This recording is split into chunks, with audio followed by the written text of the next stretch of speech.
Estamos con la inquietud de hablar acerca de formatos que tienen que ver con los cambios que la sociedad viene registrando.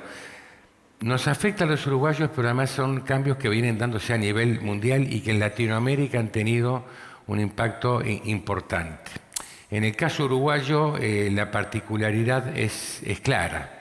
Mientras toda Latinoamérica ha experimentado una explosión demográfica, en Uruguay ese no ha sido el caso, pero sí se ha generado un fuerte desarrollo en materia de infraestructura edilicia. Está en debate hoy, hace apenas 5 años no se discutía. La idea era la ciudad concentrada, densificada. Hoy estamos hablando de una ciudad que se extiende. ¿Cuál es tu visión del tema? ¿Cuál es tu opinión al respecto? ¿Cómo es tu lectura acerca del hecho arquitectónico y el fenómeno urbano? A ver, no soy ningún experto, soy simplemente un observador del fenómeno uruguayo. A ver, lo miro con envidia. Primero con la envidia de que son 3 millones y que hace tiempo son 3 millones y ojalá sigan siendo 3 millones. Creo que la clave está que el aeropuerto sea pequeñito tal como es y que se mantenga así, porque, a ver, cuando en una ciudad, y es una cosa que les está pasando los últimos años, yo diría con fuerza a partir de la pandemia, quizás comenzó un poco antes, que cuando aterriza el capital en un lugar, y para eso se necesita un aeropuerto grande, por eso mantengan los chicos, es bastante imparable.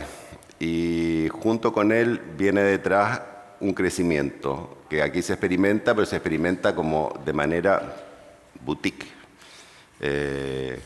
Sin duda, las cosas que están pasando alteran la sociedad que ha existido aquí, pero yo creo que la alteran para bien y para mal. O sea, cuando yo empecé a trabajar en Uruguay, que fue hace más o menos 15 años, en una obra en José Ignacio, venía y Punta del Este era un lugar fantasma. José Ignacio ni hablar, era re fantasma. A partir de la pandemia y a partir de la pandemia propia argentina y de todo el resto de Sudamérica, la pandemia política que hay en Argentina, la chilena y otras, hizo que gente viniera a vivir acá, gente nueva. Y esa gente nueva le ha dado otra vida a muchos de estos lugares, una vida más real y más permanente. Y eso yo creo que es muy bueno, porque tener estas ciudades fantasmas donde no habita nadie y se ocupan solo en temporada, por un lado me parecen tristes y por otro lado me parece medio impresentable. Y en ese sentido creo que lo que está pasando es muy bueno. Ahora, ¿cómo es ese crecimiento? Siempre se meten las patas en todos los crecimientos, en todo se meten las patas. Hay cosas muy logradas, cosas menos logradas, pero si yo veo el grueso, creo que lo que se está haciendo bastante bien en general y con bastante calidad en general. Y para el que viene de afuera, no solo en mi caso, porque de otros colegas que trabajan acá, y no solo como arquitectos, sino que también paisajistas, etc., es común el comentario de que en Uruguay se trabaja muy bien, que los profesionales que están son de muy buen nivel, que la gente con que uno trabaja, los obreros, son también de muy buen nivel y el trato es una cosa que se agradece. Lo que comentaba Carolina, esto de no tener miedo de bajarse del auto, yo lo extrapolo también al trabajo diario. Se puede aquí tener muy buenas y profundas conversaciones con la sociedad en su conjunto, cosa que no es habitual. Y es una cosa que a ustedes les parece totalmente natural, pero de verdad que es una excepción. Y esa excepción creo yo que tiene mucho que ver con la calidad de educación y con este formato pequeño, familiar que tienen acotado. los animaría, no sé, a no hacer más casinos, a no hacer cosas disruptivas, sino que concentrarse en que este desarrollo, que antes se le decía progreso, no sé si será progreso o no, o tampoco sé si será desarrollo, pero esta evolución que viene hacia adelante siga siendo cuidada.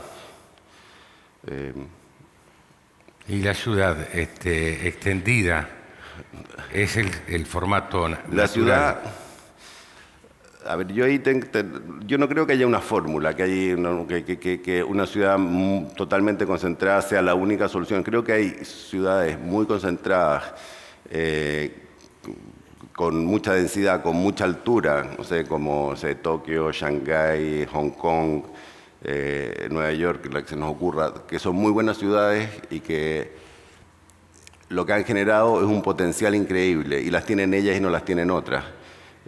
Pero también hay modelos de ciudad, como la ciudad súper extendida, con puntos concentrados, como por ejemplo es Berlín, donde yo me muevo mucho, lo conozco bien, en que la sensación de que uno está en una ciudad grande nunca existe, porque es ciudad, campo, ciudad de nuevo, campo, y estos son sectores que se desarrollan y que además los acompaña mucho el tema de tener vegetación, etcétera, etcétera, y lagos y parques, y es un modelo que a mí me es muy amable, me gusta mucho, muy bueno para la bici, para esas cosas. O sea, yo no me imagino andando en Tokio en bicicleta. Pero hay muchas cosas que suceden ahí que no suceden en Berlín, y hay cosas que suceden en Montevideo que sin duda no suceden en La Barra. Son distintos formatos que provocan distintos círculos virtuosos. Yo creo que en la medida que se mantengan, esa diversidad es buena. O sea, yo modestamente he tenido algún grado de participación y de conocimiento de lo que ha sido la recuperación de parte del centro de Montevideo, con este plan de hacer vivienda social o con beneficios, etcétera, etcétera, para ir recuperando barrios. Yo creo que es muy bueno, que el camino es muy bueno. Y me gusta mucho que Montevideo vaya recuperando lugares, vaya recuperando valor, vaya recuperando gente que tenga ganas de vivir ahí y que no piense que la única alternativa que tiene es irse a la periferia, a un barrio cerrado. Creo que de verdad le tengo una cierta adversión a los barrios cerrados porque no generan ciudad. Y si estamos juntos y nos venimos a vivir un lugar, no sé, es para encontrarnos, no para desencontrarnos. Y eso, no sé, trataría de evitarlo. Que no digo que no se haga ciudad-jardín con baja densidad, pero que sí sea permeable, que sí que cualquiera de nosotros pueda entrar y pueda visitarla y pueda tener algunos de los beneficios que tienen esos lugares que se construyen. Se construyen con mucho presupuesto, muchas veces son muy bonitos, pero muchas veces además son fantasmas, y son fantasmas porque no están en una red que uno puede atravesar de ninguna manera. Y yo creo que eso es un tema al debe, digamos, no solo de Uruguay. O sea, esto es muy extenso en muchas partes del mundo, y mientras más peligrosos son los países, más populares son, desgraciadamente. Los colombianos, que todos sabemos han tenido muchos problemas de seguridad y de cosas, en parte mejoraron todos sus índices con planes de generar lugares de encuentro en los sitios más complejos, porque la lógica fue que ahí donde se acaba el diálogo es donde comienza la violencia. Y se hicieron, muchos sabrán, no sé, bibliotecas, distintos espacios públicos de gran categoría en lugares muy, muy, muy duros, y demuestran que son exitosos. esto está como en la antípoda del barrio cerrado, digo, pero el barrio cerrado también de alguna manera, el barrio cerrado es como el jardín del gigante egoísta, es una prisión, es un lugar que, bueno, ¿con qué lo compartimos? Y en Uruguay, ¿de qué nos estamos cuidando? O sea, hay algún grado de inseguridad, pero no sé, yo creo que es mejor que a uno le roben alguna vez a perderse estar en la trama, en la trama de la vida. Si no, no sé, mejor vivamos realmente al margen y en un lugar realmente recóndito. Y a propósito de lo que podríamos llamar nueva arquitectura, que no sería otra cosa que la interpretación de este nuevo habitante o esta nueva manera de habitar que venimos desarrollando, que es un fenómeno que podemos convenir, viene antes de la pandemia, ya venía insinuándose. ¿Tú cómo lo percibís? A ver, yo creo que el cambio más grande que venía de antes, pero que ahí marcó fuerte presencia, es la posibilidad de que trabajemos desde cualquier lugar y que trabajemos desde nuestra casa. No para todo el mundo, pero para mucha gente. Por ejemplo, yo tengo clientes de 30 años, varios, que nunca han tenido una oficina. Son muy exitosos, son todos estos tipos que están metidos en cosas que tienen que ver con internet y con bla, bla, bla. Y ellos jamás en la vida van a pensar, no sé, en hacerse un edificio corporativo, me imagino, y estar en el piso 75, como que ese mundo va a tener un cambio fuertísimo, y lo está teniendo, fuertísimo. Lo otro que viene, y que es que nos vamos a quedar sin nada que hacer, porque por el tema de la inteligencia artificial.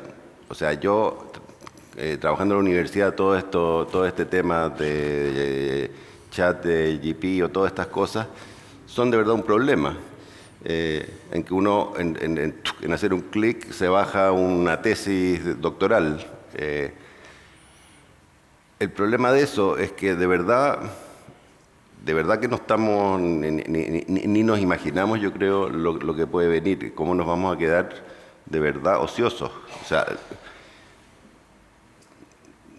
yo creo que los que van a tener más trabajo son los que realmente hacen el trabajo con las manos, que son de alguna manera bastante irreemplazables. Pero yo creo que el problema para, no sé, abogados, para el mundo que tiene que ver con redacción de textos, de documentos, etcétera, etcétera, es el primero que está en la lista en peligro. O sea, imagínense la cantidad de abogados que se pueden quedar sin nada que hacer con esto. Ya es un problema.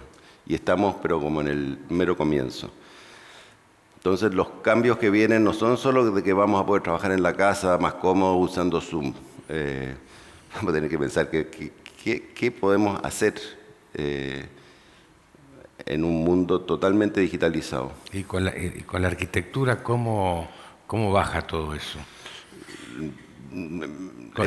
¿Cómo manejas la incertidumbre? Esto va muy rápido. Bueno, yo a los clientes así de esta generación, de partida ya parte la historia de que van a trabajar en su casa y que a lo más, depende del presupuesto, tendrán otro modulito más allá que es la oficina, donde reciben 2 o 3 personas y donde ellos salen de su casa, como lo hago yo de la mía, entro a la casa al lado y ese es el estudio, para tener la experiencia de que uno en realidad no está durmiendo donde está trabajando todo el día, que es importante. ¿Qué proyectos estás manejando ahora? Hay una mezcla de cosas distintas. Siempre hacemos casas, estamos haciendo edificios de oficina todavía. Vamos a compartir un poco de información. Matías pasa 5 o 6 meses al año en Berlín, el resto lo reparte entre Santiago, Buenos Aires y Punta del Este. ¿Cómo percibís tú que estamos reaccionando ante todo esto que estás manejando? A ver, a mí me encantaría sentir que estoy manejando algo. yo, la verdad, voy, no sé, como un tenista tratando de responder la pelota que me llega. Ojalá conduciera yo el partido. No, de verdad, no tengo respuesta. Nosotros, a ver, yo no soy un super planificador de nada. En mi vida nunca planifiqué nada. Todo resultó por circunstancias y por oportunidades que me las fui aprovechando cuando las tuve. No tengo un plan de qué es lo que viene. Tengo, sí, unos encargos que tienen tintes distintos. Me pasa con la gente joven. Bueno, como ya no soy tan chico, estoy bastante grande, desde hace un tiempo a la fecha me pasé de tener clientes que siempre fueron mayores que yo a que ahora casi siempre son menores que yo. Y ahora vienen unos que son como compañeros de mis hijos, que ya es como divertido. Otro día me preguntaron en mi casa, me dijeron, papá, ¿y esos quiénes eran? ¿Eran estudiantes? No, les dije, son clientes. Me dijeron, ¿cómo? Entenderlos no, son todos distintos. Yo no diría que haya un formato. Son más desapegados, se mueven mucho, no piensan hacer la casa para el resto de su vida, si es que estamos hablando de una casa.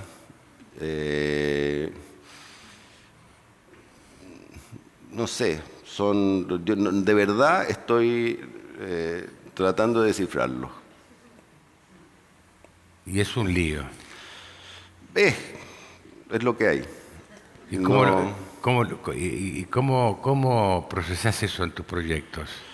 a ver, a ver, me interesa mucho. Yo a los clientes en general les pido hasta que redacten el encargo, que se tomen el tiempo de escribir lo que quieren, de tal manera que además tengan conciencia de lo que están pidiendo y que no solo lo escriban, sino que además le pongan metros cuadrados a los recintos y además pongan cuál va con cuál. Y además, si tienen imágenes de las cosas que les gustan, me las manden y de las que no les gustan también. Y con ese puzzle, de verdad, me meto adentro me trato de meter adentro del problema que la persona tiene para tratar de resolverla. Y bueno, y después todo este Frankenstein que te llega, hay que cruzarlo con la normativa, que esa sí que ya es aquí en Bole dicen, que crece y crece y crece y crece y crece, porque mientras más instituciones toman parte y opinan y más funcionarios públicos hay detrás, más difícil es que te digan algo claro. O sea, porque si te pusieran normas que fueran súper claras y uno dice, bueno, cumplo con el checklist de todo esto, pero no es así. Porque es el checklist más una opinión de no sé qué, más el no sé qué, y ya si le cruzamos esto con que ahora me invitaron a participar en un proyecto, que era un proyecto muy interesante, pero me dijeron que tenía que tener en el estudio paridad de género, que los documentos tenían que ir en clase inclusivo, que no sé qué, que no sé cuánto. Yo dije, bueno, esto de verdad no es para mí. O sea, yo no puedo aprender a hablar de nuevo a los 58 años. Ni tampoco le puedo decir a la mitad del estudio que se cambie de género para que seamos mitad y mitad, porque en este minuto de casualidad, porque a veces me ha pasado que son todas mujeres, y a veces que son todos hombres, y todo lo que hay entre medio, y hoy día son todos hombres. Entonces, pero es que imagínense que a uno le pidan, que tampoco era una cosa para el Estado, o sea, era un proyecto para una empresa.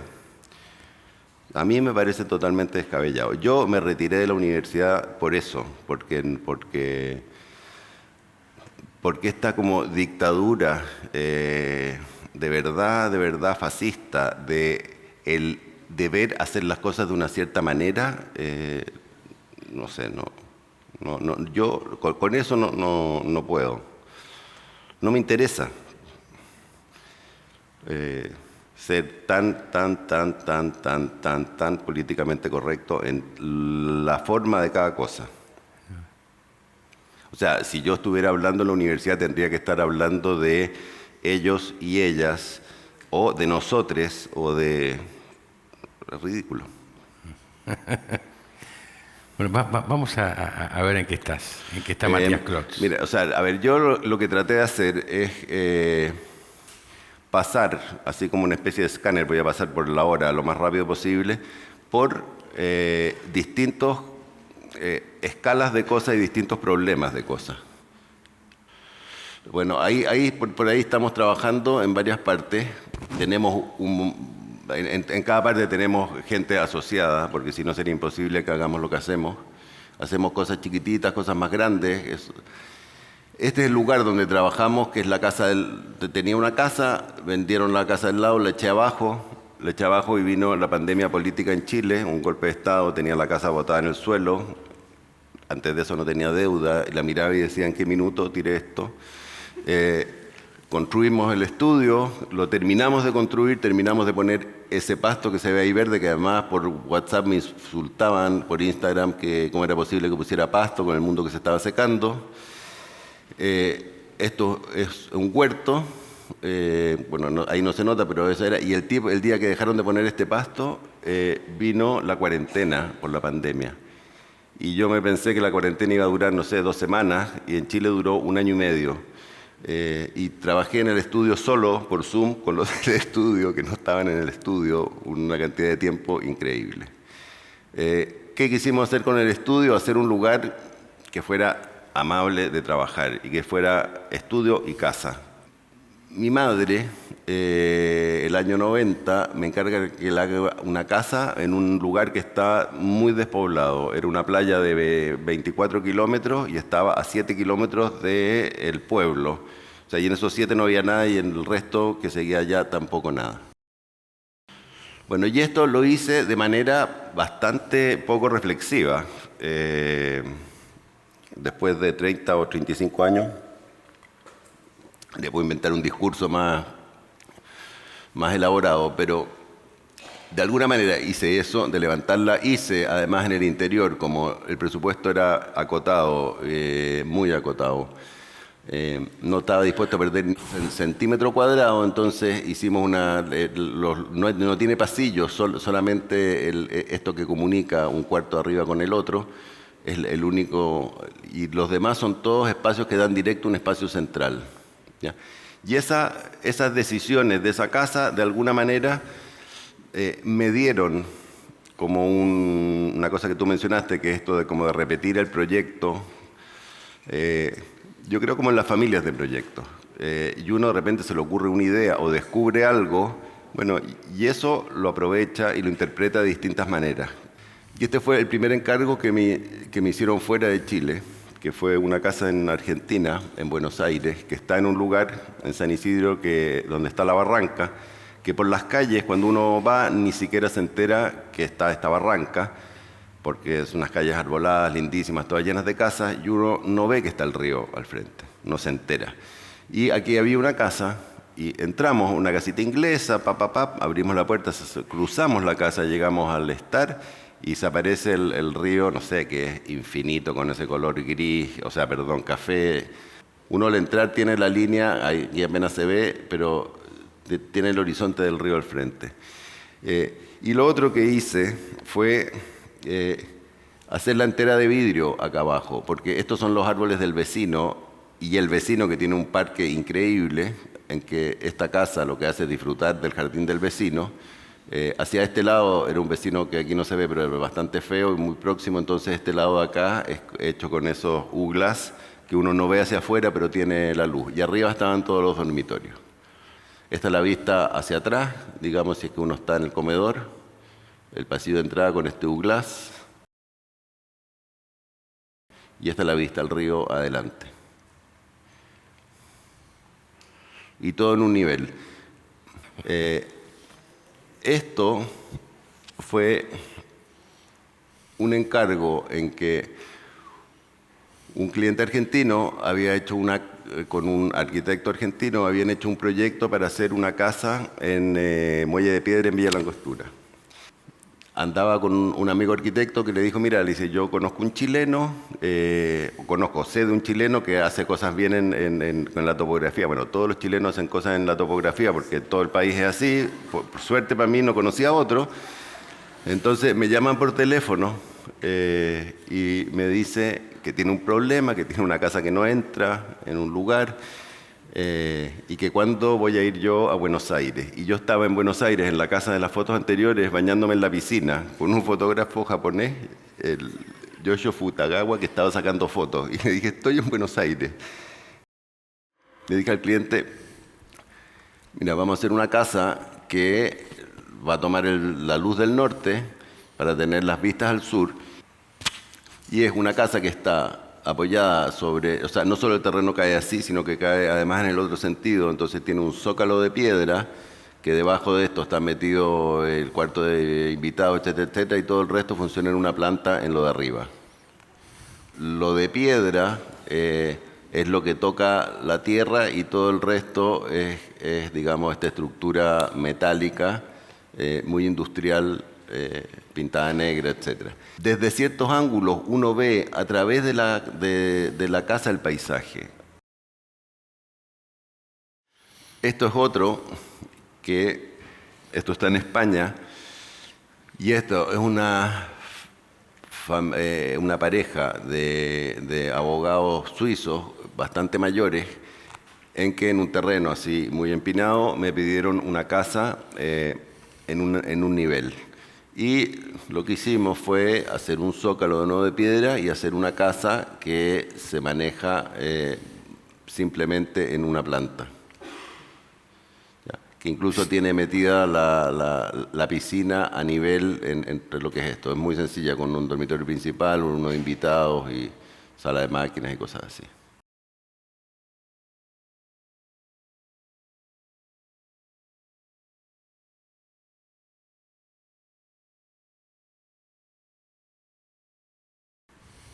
En que la idea con respecto del paisaje es que esto es como una caja que lo que hace es mirar en una dirección, en otra dirección, etcétera, etcétera.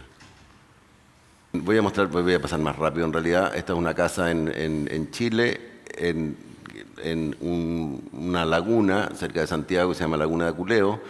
Es muy sencilla, es de nuevo, es una cosa que se adapta al paisaje, al terreno, pero como el presupuesto también era muy mínimo, lo que hicimos fue una estructura que es básicamente metálica, es una columna de hormigón acá que tiene un puntal hacia cada lado, de tal manera de que no haya corte aquí, y esto me permitía salir adelante lo más posible, porque si es que de aquí hasta abajo tenía que llegar al piso, era muy caro.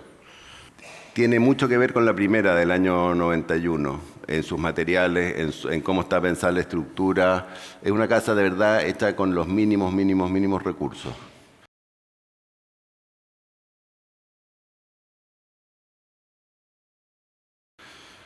Esto es una cosa más estridente. Yo estaba en mi casa, debe haber sido el año 2000 y muy poco, y de repente al comienzo tenía el estudio adentro de mi casa, y empieza a las 12:10 de la noche a pasar un fax. Y yo dije, ¿quién manda un fax a las 12 de la noche? Y dije en chiste, debe ser un chino. Y me leo y era Arata Isozaki, que me invitaba a participar en un proyecto para hacer una casa, para una exposición de casas en China. Bueno, llegamos a China varios arquitectos,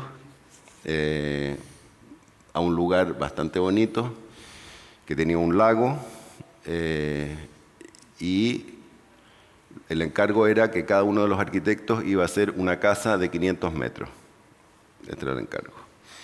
Además iba a haber un hotel y además iba a haber un centro de eventos. Y metieron números adentro de un sombrero y cada arquitecto sacó un número que era el sitio que le tocaba. Y a mí me tocó, no tengo idea, el sitio 18, pero si el lago era esta cosa, a mí me tocó muy lejos del lago.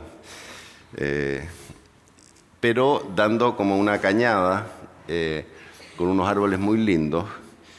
Y como eran casas para una exposición, pensé en realidad que lo que tenía que hacer era una cosa que uno pudiera recorrer y no volverse sobre el mismo camino sobre el cual había ido.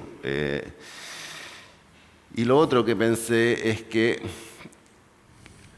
la idea de que mi perímetro entre el interior y el exterior fuera la línea del vidrio era una cosa que quería, de alguna manera, correr un poco el cerco, y pensé que iba a tener unos entrantes. Esto rojo simboliza el vidrio, y a veces el exterior se metía adentro y a veces algunos interiores salían sobre el exterior. Y después tenía que tener, no me acuerdo, creo que 4 habitaciones. Y para recuperar algo del agua, lo que hice fue hacer un techo entero con agua. Además, como era en China, esto no me animo a hacerlo aquí, pero dije, no, los chinos no me van a llamar porque se está filtrando, porque estamos muy lejos. Y las habitaciones, como eran más bajas, hice unos lugares aquí para sentarse, otros donde poner plantas. No quería poner un pasamanos en el borde, entonces solo lo tiene ahí, y después hice este recorrido aquí por el medio, de tal manera que si la persona se caía al agua, pero no se caía afuera. Esta es la cosa terminada. La rampa es porque uno puede entrar a esta cosa a este nivel, recorrer por dentro, salir al techo, bajarse y irse por aquí, o al revés.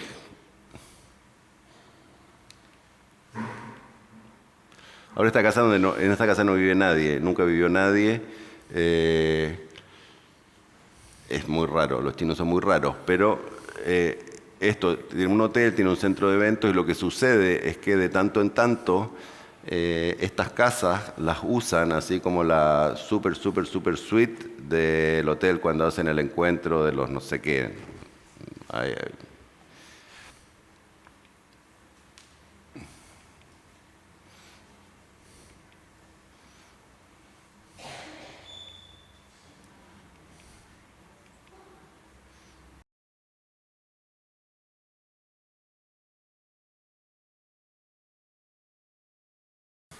¿Por qué no?